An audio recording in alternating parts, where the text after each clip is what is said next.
Hello, you lovely, lovely people. How much does it cost to build a humble little house here in the Philippines? What would you consider a humble little house? Is the question that maybe you should be asking yourself. Mine is a humble little house, and mine has cost because I've got upstairs in my house. Okay, people, we didn't really need it, but we did it anyway. And we didn't really start the upstairs until maybe 3 months ago, 4 months ago. We started upstairs, but we had that in mind. So when we built it, we built the bottom first, but the top was very high. The roof was very high because we knew that eventually we would be putting bedrooms upstairs rather than having them downstairs because it's cooler. Anyway, how much does it cost to build a humble little house here in the Philippines? You can build a humble little house here, and I know this for a fact because one of my friends has done exactly the same thing, for about 8,000 US dollars. Now, how big is it, you may ask? The floor plan is 7.5 meters by 7.5 meters, so 7.5 meters square. And I was in there, and I was only in there this morning actually. That's why I'm doing this video, because I get comments about how much does it cost to build a house. Well, how long is a piece of string? It depends what kind of house you want. But these days here, concrete and hollow blocks is just as cheap as timber, because now in this region where I am, it might be different in different parts of the Philippines, because people used to think when you build a house out of wood, and I don't mean coconut, I mean Gemelina and the other timbers, Dumun, and some other good timbers that they use here, it's very expensive. It's not cheap anymore. So, and of course they say these timbers are termite free. Well, this is the Philippines, people. I've seen these timbers on the floor, being left on the floor, and the termites do get to them. Yes, you can buy this stuff called Selignum, and you can treat your timber with Selignum, and it holds it back for a few years, but you've always got that risk, haven't you? So you can build a house here for about 8,000 US dollars. A humble little house with a living room, and a kitchen will be part of the living room, and 2 bedrooms, just like my friend's. It's 7.5 meters by 7.5 meters, just over that actually. And it's a nice size for a medium-sized family. Medium-sized family, you, your wife, and maybe a couple of kids, and a dog, because everyone's got dogs here. It's not expensive. Now is less expensive than what it was when I built my house, when I started, because I built mine just after COVID. And the prices of materials was so high because of the logistics, because the gasoline was more expensive and it was harder to get the materials to here, or not to my house, but to the builders merchants. So now is the time to build a house if that's what you want to do. It's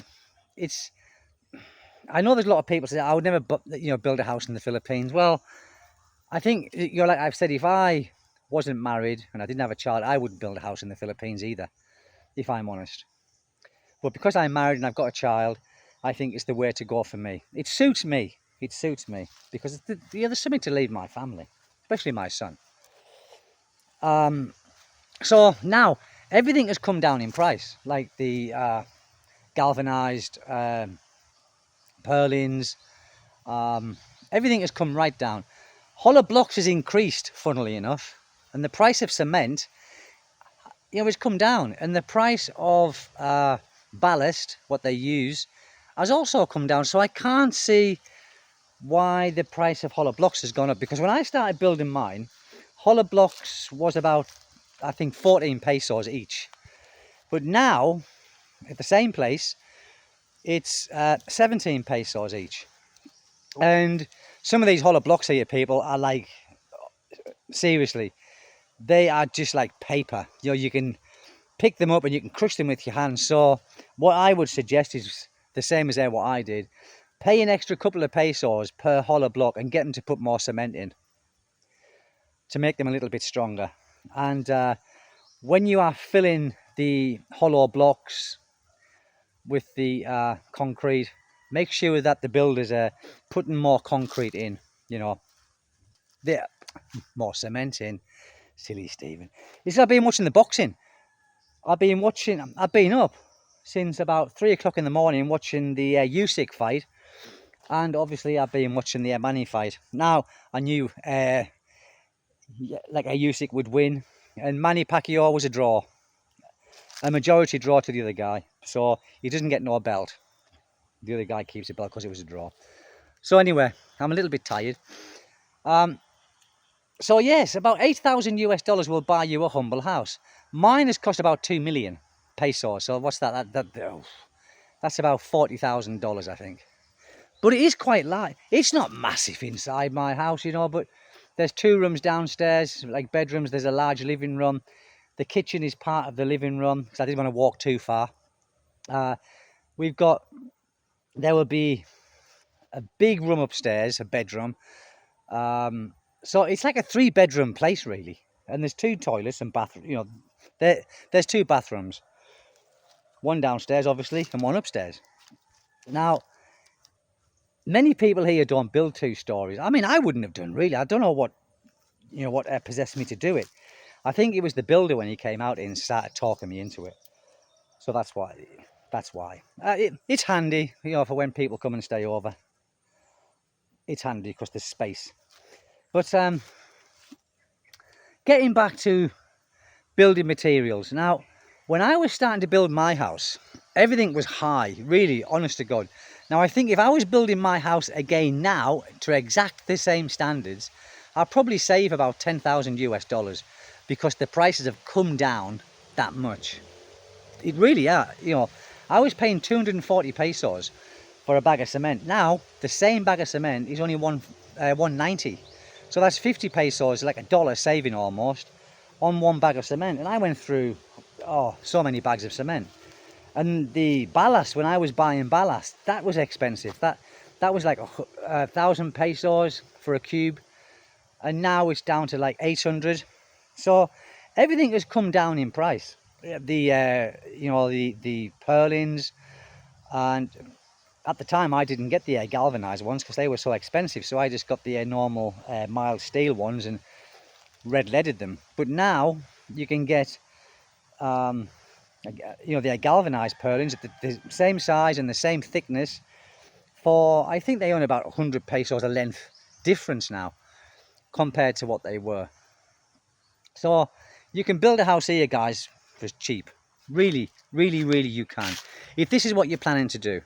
If it's what you're planning to do. I mean, obviously, you've got to be, with a Filipina or a Filipino to actually do it. And a lot of you will be saying, well, what if it goes Pete Tong? Well, if it goes Pete Tong, you've got to get out. Pretty simple. You've got to leave. You've got to leave what you've done. Because there's no use hanging around if someone doesn't want you there.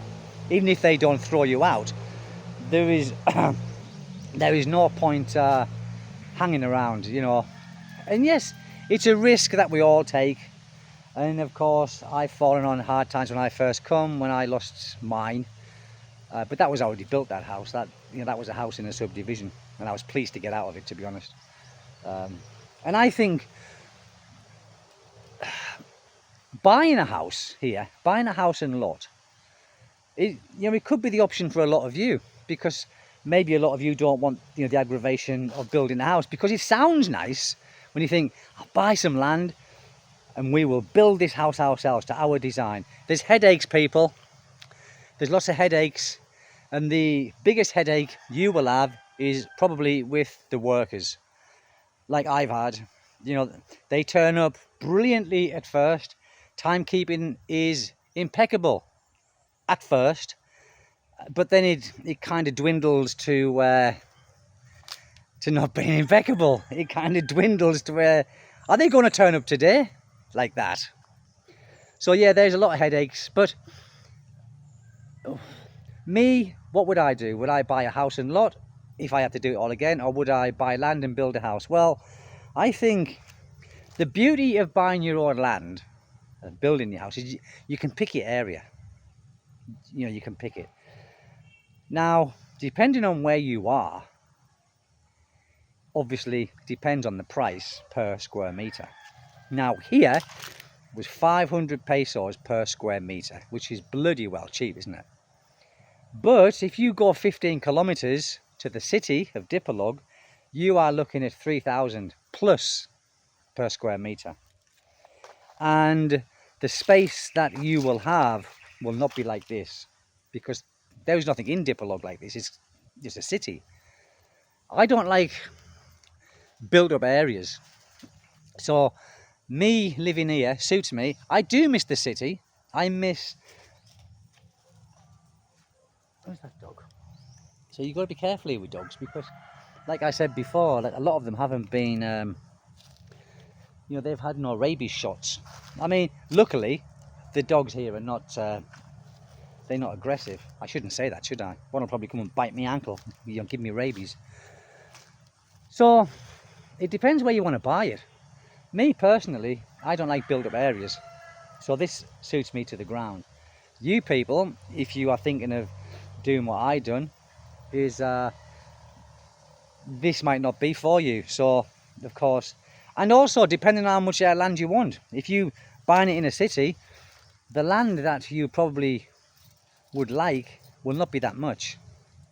And the spaces, you know, between the next house, I think it's about 900 or is it 1100? I can't think. Is it 1 meter 100 for the, you know, for the fire? I can't remember. But you know, I wouldn't like to live door to door, door.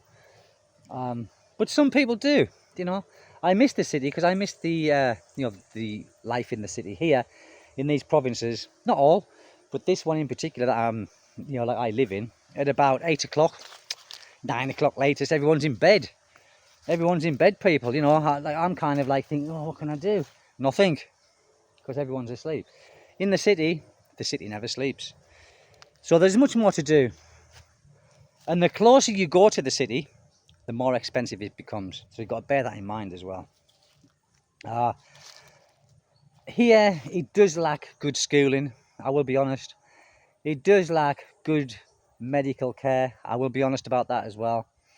And it does lack the amenities, because we here in this province, in the countryside, and our town is a very, very small town. It's got a medical centre, it's got a hospital. In fact, my wife gave birth to our son in the hospital here. But nighttime, they've got no doctors in the hospital. Can you believe that? So for a lot of you people, that might not be acceptable. You know, you would probably want to live near better amenities. And I don't blame you, to be honest. That's the only thing I don't like here. But hopefully, touch wood, we've never had to use any of them. Now, I'm touching wood, I'm touching this little stick. It counts because it's wood, I think. But yeah, humble little house, costs you 8,000 US dollars.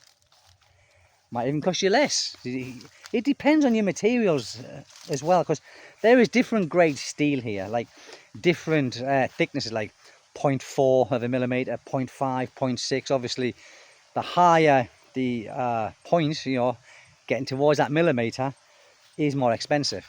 And the roofing here, there are so many different grades of roofing and different colors, different patterns. It all depends on what you want. And ours is around about mid. It's about mid-range. We didn't get the cheapest, we didn't get the most expensive. So ours is mid-range, and it's been perfect. But what I would advise people, even with a coloured roof, because ours was coloured, the bottom roofs were coloured, and it's meant to be a medium grade, but it does start rusting. So what I would recommend is getting that Davis all-weather roof paint and painting it, because it looks nice as well, and then it'll last a lot longer. That's what we've done anyway. But we only did it after we saw the rust coming through. What? Rust coming through? No good. So I went out and bought some roof paint and painted it. I didn't. One of these Filipinos did. And if you watched the previous videos, there was paint everywhere. Paint on my bike, on my motorbike, paint everywhere. Dear God, I think I spent half of the paint that I bought was on the floor. How did you do that? I don't know. Even to this day, I don't know. So yes, people, that's it. You know, I would. I mean, if you're married, even if you haven't got children, you got to think. Now, renting a place, it costs money. It costs money. And then there's nothing to leave your wife or your children. So for me, it's just a no-brainer. I wouldn't rent being married and having children. I wouldn't. We did, and then my wife got pregnant, you know, we got married, blah blah, and then we bought, because I wanted something to leave my son. So to me, it's a no-brainer. If you've got a family here, build a house. If it goes wrong, it goes wrong, doesn't it? You know, you haven't lost a lot. And then you'll be renting, won't you? Because you'll be on your own. If you split up, won't you? You'll be on your own. And then the world would be your oyster again once you're getting over the initial breakup. And people say to me as well, why would you want to be with a Filipina in the Philippines when being on your own, it's much better? Well, that depends on your character. It depends on who you are and what you want. Now, I didn't come here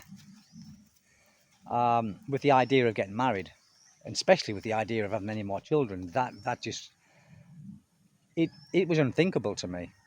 But you never know the future. You never know what's around the corner. So for me, if I was on my own, would I get married again? Well, I did, didn't I? So we can never say, I'll never get married again. I'll never have children. And that's might be for you guys as well. So never say never. Never say never. And also, you got to think, if you're with a woman and you get her pregnant, what are you going to do? You know, like, are you going to be a rat and leave her, you know, and leave her to bring the kid up, which I think is terrible? Or are you going to make, you know, like an honest woman of her, you know, and get married, if that's at all feasible? I mean, if she's not married and you're not married. So there's a lot of things to consider, isn't there? Many things to consider. For me, getting married, having a child was something that I never planned on doing when I come to the Philippines. In fact, even when I was in England, I didn't consider doing it again. But I have, and got this house. It's about 2 million. And that will be finished, you know, by the time the tiles are down and everything, and the windows are fitted upstairs. It'll cost us about 2 million. That includes buying the land as well. So that's not a great deal of money, people, is it? And we didn't build it all in one day. We built this over the course of a few years. So it didn't break the bank as such. You know, we waited and got a budget, did a bit more. The same as what we do now. We do it now. You know, we wait until we've got a little bit of spare cash, or I save a little bit, I work a bit harder, which I hate work. I hate it. I'm very lazy, people. I'm getting very lazy. But, you know, I've got to think what needs to be done. And then I just work and save the money and then continue. But all what's left to do now in my house is the windows upstairs and the tiles downstairs. Finished. And then it's furnishings, you know, which furnishings are neither here nor there, isn't it? I'll just get them when I want it. Listen, people, I'm going to go because the pig's squealing. They're not killing it. They are feeding it, I believe. So before you people go, what's that noise? I hate it. They're hurting a pig. I'm going to go. And thank you, people. Thank goodness Pacquiao wasn't injured. Yeah, I think he had a little nosebleed and a split lip. But let's hope he retires now, people. Let's hope he hangs up his gloves and doesn't come back fighting again. And big up Usyk. He's the man. He's the man. Thank you, people. Take good care. God bless you. Bye-bye.